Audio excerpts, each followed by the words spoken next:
Kasi po meron silang lumabas na pandoktrina na ito ay isinulat ni Ka Eranio Manalo na ito ay pinamagatan nilang mga pangunahing or fundamental beliefs of Iglesia ni Cristo.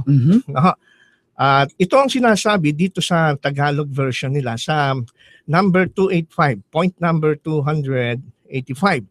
Meron silang ganitong sinasabi ang mga kapatid na Iglesia ni Cristo. Bakit may mga nagtuturo ngayon na si Cristo ay Diyos? Hindi naman ito ang itinuturo ng Biblia. Sino lamang ang lumikha ng aral na si Cristo ay Diyos?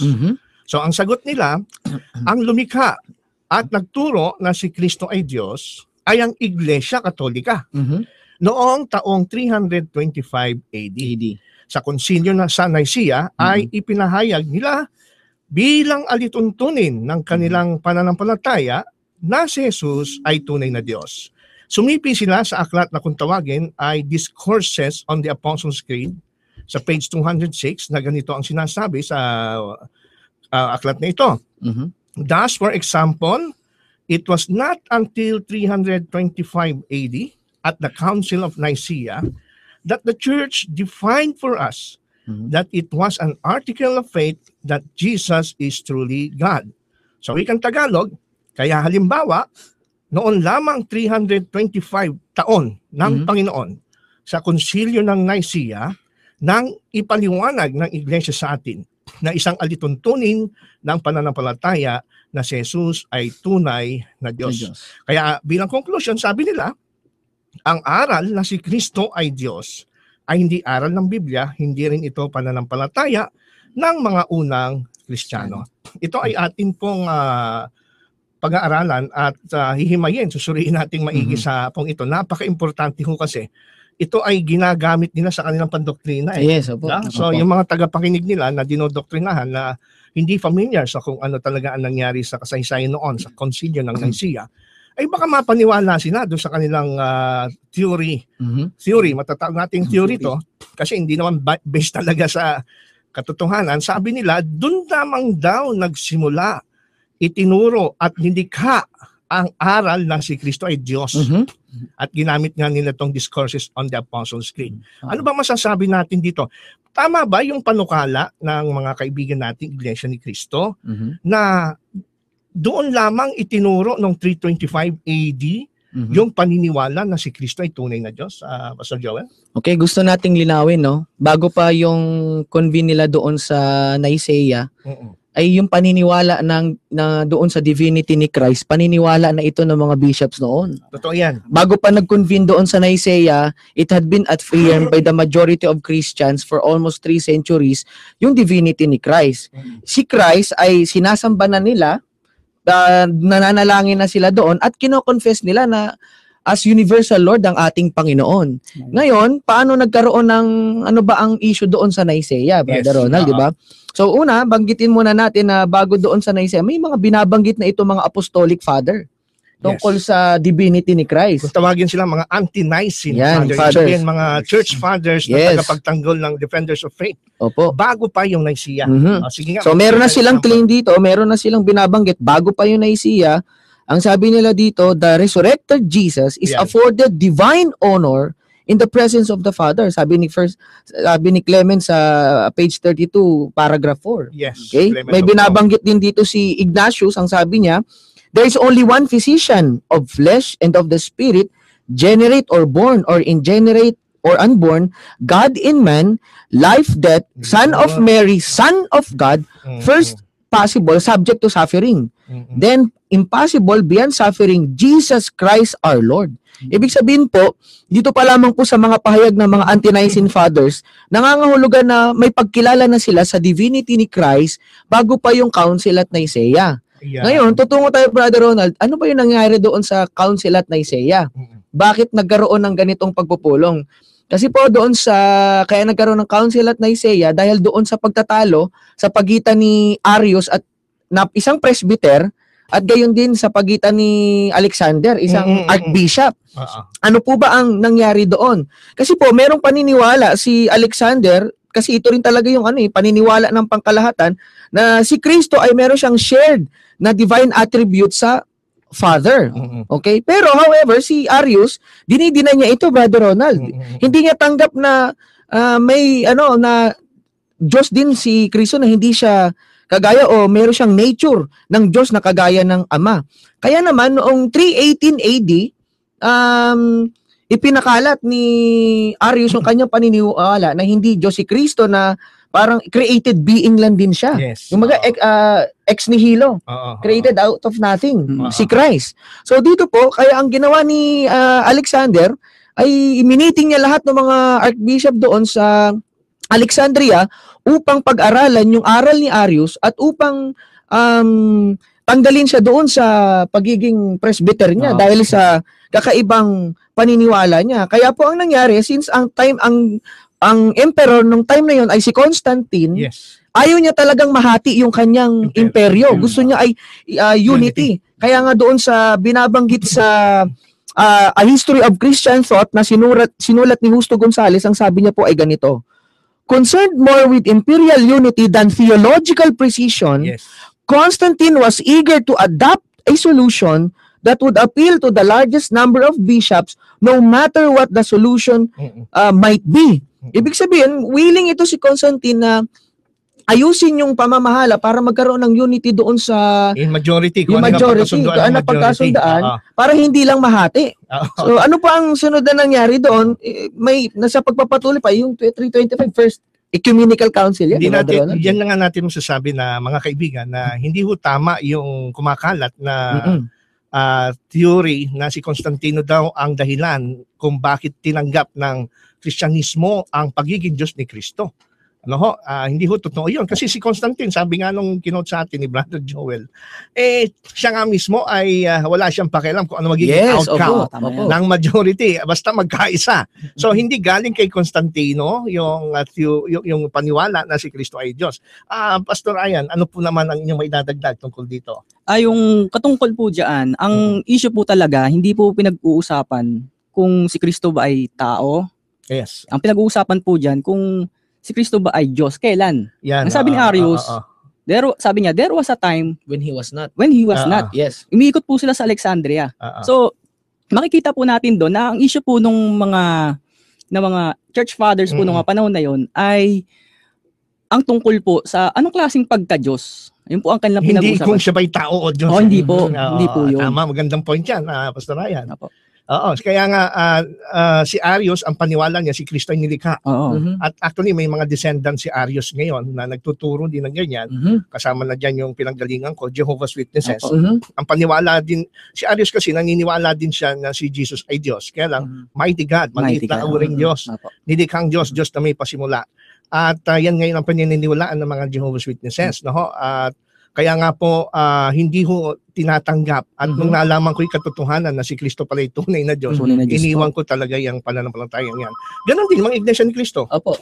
Arian sila. Arianism. In fact, mas okay pa si Arius kaysa sa Iglesia ni Kristo. Kasi si Arius at di sa kanya Diyos si Jesus Christ.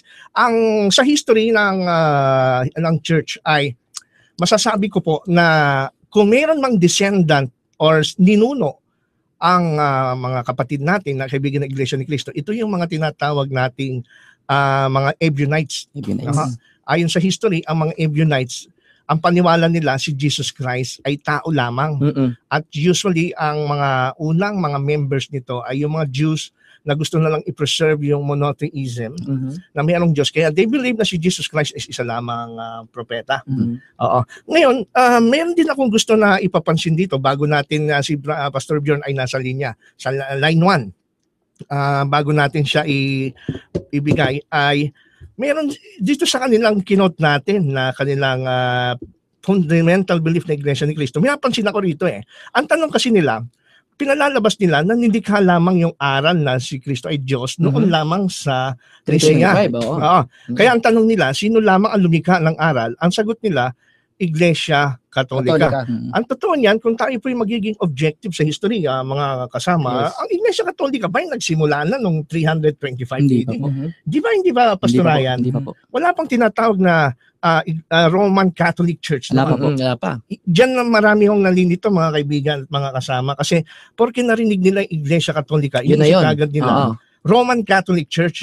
Pero ang hindi ho alam ng karamihan, yung pong term na Katoliko, ibig sabihin yan universal. Universal. Ay, galing sa word ng Latin, universal. Ito po ang term na ginagamit para sa mga Kristiyano nung una bago pa magkaroon Yes, ng opo, correct. Roman Catholic Correct. Church. Kaya dinagdagan ito noong 600 AD ng Roman para i-distinguish ito doon sa mga early church fathers na Katoliko. Ngayon, ito pa napansin ko rito, mga kaibigan. So, isa pa, ang tanong nila ay dinikha yung aral na si Kristo ay Diyos. Pero doon sa kanilang sinipi, mga kasama, doon sa Discourses on the Apostles' Creed, sa page 206, hindi naman sinabi doon na noong 325 lamang po nilikha yung aral na si Kristo ay Diyos. Kung uulitin ho natin ang pagkakasabi ho rito sa English, sa quotation, thus for example, it was not until 325 AD at the Council of Nicaea that the Church defined for us that it was an article of faith that Jesus is truly God. Kaya, kumbaga sa Tagalog, ang pagkakasabi, the church defined, o sabi nga sa Tagalog, sila na mismo ang nagsalin, na ito'y ipinaliwanag ng iglesia. Hindi ko sinabi na ito'y inimbento o inilikha ng iglesia. Ano ibig sabihin ba pag sinabing ipinaliwanag ng iglesia noong 325 na si Kristo ay Diyos, Pastor Ryan? Ibig sabihin po nun ay nag-e-exist na po na meron pong paniniwala na si Kristo ay Diyos. Yes, correct. Tama po yon. Hindi ho kasi akala ng iba, nagkaroon ng Council of Nicaea doon sa Turkey. Dahil doon lamang inimbento, first time, na-realize ng mga Christian na si Kristo ay Diyos. Hindi ho. Kaya ho nagkaroon ng Council of Nicaea kasi dati nang pinaniniwalaan ng mga early Christian majority, Diyos. Kaya lang may bumangon na heretics kagaya ni Arius na nagturo at nag-define ng ibang definition ng Christology. Kaya yung Council of Nicaea, reaction po ito ng church as a whole doon sa heretical teachings ni Arius. It doesn't mean doon lang nilang naunawaan si Kristo. Actually, kung mapapansin natin dyan, majority nung umattend doon na Nicaea, taga-Eastern. Yes. Eastern Church. Mga taga-Alexandria. Not less than 300 yung umattend. Pero yung sa Rome, sa Western, I think 10 lang yung umattend doon eh. So, yan, hindi pa rin ganun kakuhan. Maganda yung point na ni-raise mo. Actually, kala kasi nila, sabi kasi dito sa kanilang aral, sa kanilang pandoktrina, ay Iglesia Katolika nag-imbento. Pero ang totoo niyan, majority ng umattend, more than 300 na mga bishops, ay mga taga-Eastern Church. Taga-Eastern Church, na kung tutusin dapat kumampi kay Arius. Kasi sa Alexandria si Arius ay Eastern Church. Pero ang minority ay mga Roman Church, galing sa Roman Church. Kaya hindi ho galing sa Iglesia Katolika na Romana ang during ito. Tawagin natin sa linya si Pastor Bjorn. Pakinggan natin siya. Pastor Bjorn, andiyan ka pa ba? Opo. Yes. Magandang hapon sa iyo. Sige nga. May init yung ating usapan. Baka meron kang pampainit pa. Oo nga. At napakaganda ng talakayan natin ngayong hapon. May mga napansin lang ako na yung reference ng mga kaibigan po natin ng Iglesia ni Cristo ay hindi po sang-ayon sa kanila pong conclusion. Kasi ang sabi nila, doon daw nagsimula. Baka malapit ka sa radyo nag-i-echo yung iyong boses. Sige. Hihinaan ko lang yung aking... Pakitampon muna sa bintana yung radyo. Okay, sige, Pastor. Ayan, okay na? Yan, okay. Sige. Ayan. So, yung reference na ginagamit ng ating mga kaibigan ng Iglesia ni Cristo ay hindi sang-ayon sa kanilang konklusyon. Kasi kung nung 325 lang nagsimula ang aral na si Cristo ay Diyos, may mga makikita tayo sa ating mga naunang Kristiyano na pinapakilala nila ang ating Panginoong Jesucristo bilang Diyos. Gaya ni Ignatius of Antioch, siya po ay nabuhay mula 50 AD hanggang 117 AD. Ang sabi po niya dito sa Apostolic Fathers, page 197, sabi po niya, for our God, Jesus Christ. So may statement siyang ganon. Si Polycarp of Smyrna naman, namuhay siya noong 69 to 155 AD. Sabi niya dito, now, may the God and Father of our Lord Jesus Christ and the eternal high priest himself, the Son of God Jesus Christ, build you up in faith and truth, and to us with you, and to all those under heaven who will yet believe in our Lord and God Jesus Christ and in His Father who raised Him from the dead. Ito po ay nakalagay po sa libro po na Apostolic Fathers, page 265. At ang sumunod naman ay si Polycarp of Smyrna. Ayan, yan ay estudyante ni Apostle John yan. Si Polycarp. So, nabuhay noong 69 AD to 155 AD. Sabi niya ay yun nga yung binanggit niya na who will yet believe in our Lord and God Jesus Christ and in His Father who raised Him from the dead. Yan. So baliwanag, may mga nauna ng Kristiyano bago pa dumating yung 3 to 5 AD na may mga naniniwala na si Jesus Christ ay Diyos. Maya-maya ay ipapaliwanag naman natin yung mga talata na ginamit ng mga apostol. Na mas nauna pa kaysa sa mga kinu-quote nating mga Kristiyanong ito. Yan, salamat Pastor Bjorn sa napakagandang paliwanag na dito po muli nating sinasabi sa ating mga tagapakinig ay kung talaga pong nagsusuri at gusto nating malaman ang katotohanan, tingnan po talaga natin nangyari sa history. Yes. Mahirap po tayo ay manatili sa maling kuro-kuro, maling aral sa kasaysayan. Kasi dyan pa lamang po mga kaibigan ay dyan na natin matitest kung yung ating mga tagapangaral ay safe ba na mangaral sa atin ng katotohanan o hindi. Kasi kung sa history pa lang, bagsak na sila at hindi nila sinasabi kung ano nangyari sa kasaysayan, ang sabi ng Panginoong Jesucristo sa John chapter 3 verse 12, kung yung mga bagay sa lupa hindi nyo maunawaan, paano pa yung mga bagay sa langit? Yes.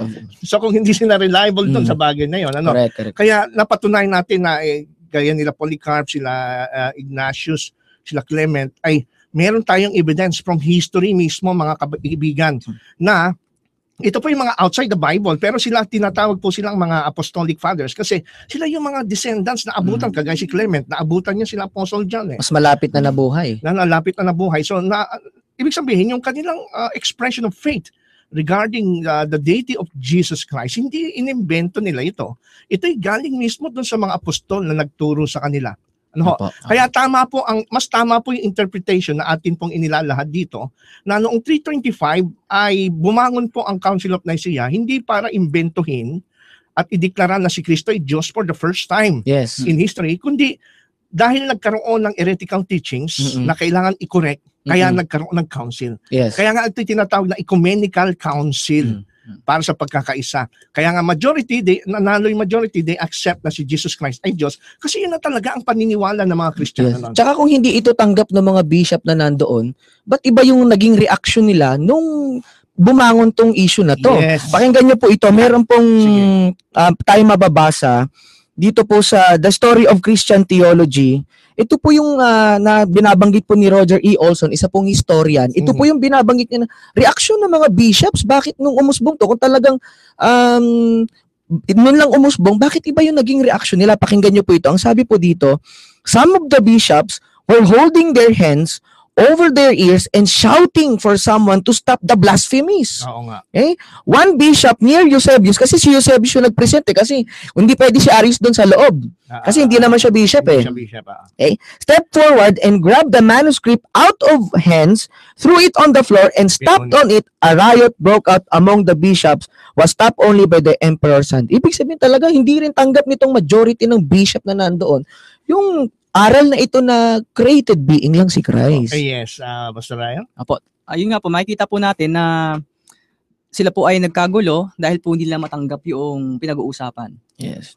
Oo, kaya nga po mga kaibigan, kung gusto natin marating at makilala ang tunay na Panginoong Jesucristo at maunawaan natin ang sinasabi ng Biblia at kasaysayan, ay kailangan talagang doon lamang tayo manatilig sa sinasabi ng history. No, hindi dahil sinabi ng ministro nyo, tinuro ni Ginong Manalo, yun na ang tama. Kaso kung ito ay hindi tutugma sa kasaysayan, ay baliwala po yung atin pong ginagawa. Amen.